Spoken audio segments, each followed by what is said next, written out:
What a relaxing game. England, my solid 6 out of 10 country. We're famous worldwide for our incredible masterpieces like Beans on Toast and the Tea Monkey. But after centuries of disappointing meals, England were counting on someone. A legend, a hero, or perhaps a knight. But unfortunately, they got me.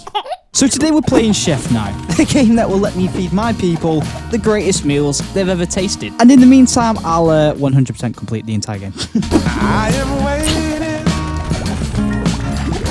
for a burst at the end of the night. Extortion. Chef Night is a game built on extorting poor goblins for profit and feeling good about it, except annoyingly, it's actually quite a fun game. Anyway, to obtain every achievement, I'll have to beat all the dungeons, gain each recipe and each skill in the game. But don't fear, it's all for a good cause because I had no food in my cupboard. In the bleak, dark dungeons of Chef Night, the first biome in the game was Fungalfolia, home to these little mushroom people, which I decided to turn into my first menu item. And you know what?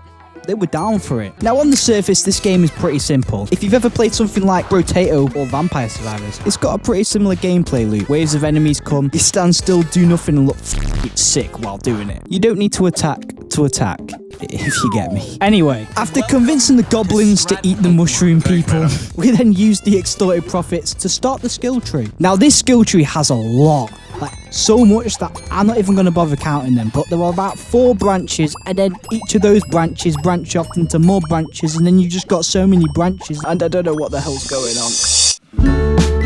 on. Damage. Damage. More damage. Wait, can I beat people with the rolling pin?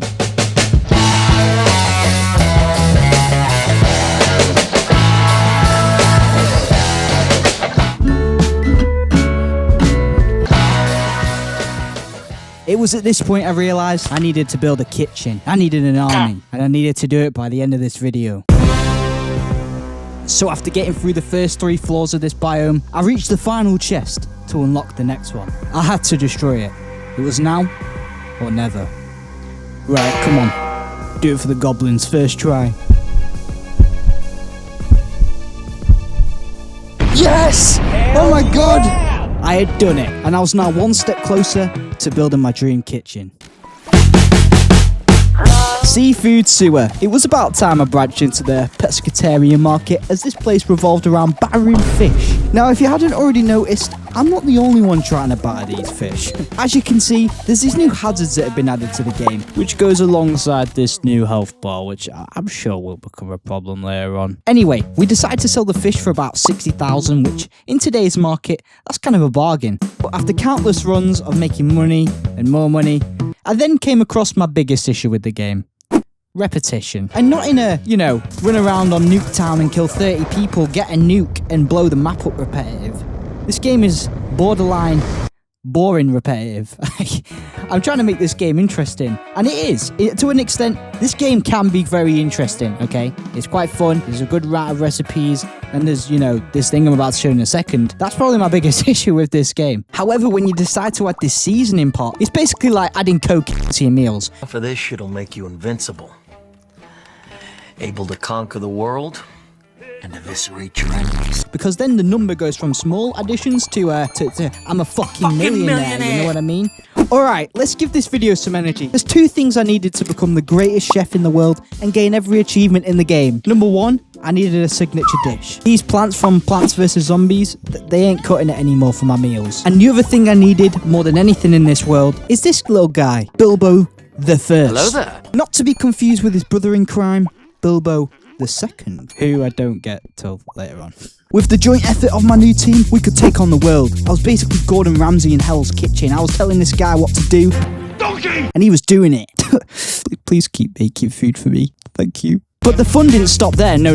We gained these 2 new weapons, something called a schnitzel, I can't say the word, a schnitzel hammer, and this new spatula. This boring game was actually starting to become quite an interesting game. All of a sudden the money was rolling in, I was lawnmowing people like it was nothing, and all these things were starting to combine together. My cleaver was getting thrown about like it was an AK-47, I was throwing out this rolling pin, and my spatula was turning me into a windmill that KSI. But all in all, this made all of my weapons combine together to create a very fast way of killing all the enemies in a room. And that is what I found to be the best part about this game. But not these rip-off piranha plants. I ain't a fan of these things. So after collecting the 4 recipes on this floor and unlocking the next biome, all that was remaining now was to get the last 4 recipes and the final 2 achievements.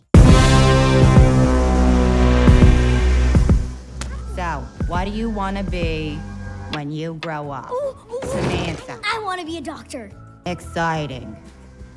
And what about you, Gru? Gru. Me? I want to be A chef.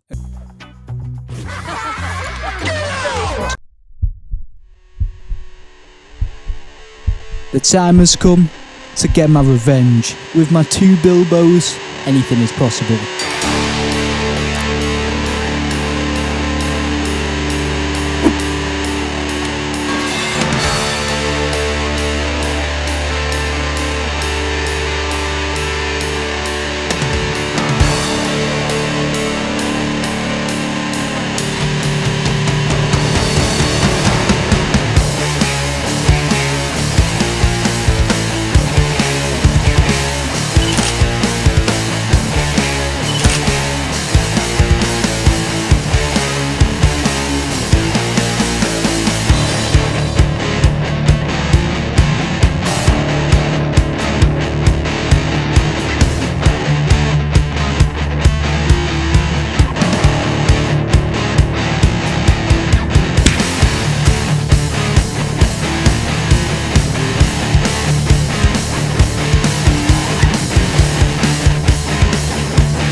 We slowly beat up the final chest, and within it, a piece of cheese to create the greatest pizza of all time. And with that, I got the final achievement and completed the game. I have no idea how big that number is. Whose idea was this game? Oh wait, it was mine. This video is fucking stupid. After this video, I've got a little surprise. I'm going to release a Season 1 review where I go on the behind the scenes of each video, maybe react to them, and talk about some of the stories like That's Crazy Stone Machia. Shout out, that was mental. As for these 5 games, yeah, they're officially never returning to the channel again. So if that sounds interesting to you, consider subscribing so you don't miss the 2nd season of One Video, One Game. See you in a bit.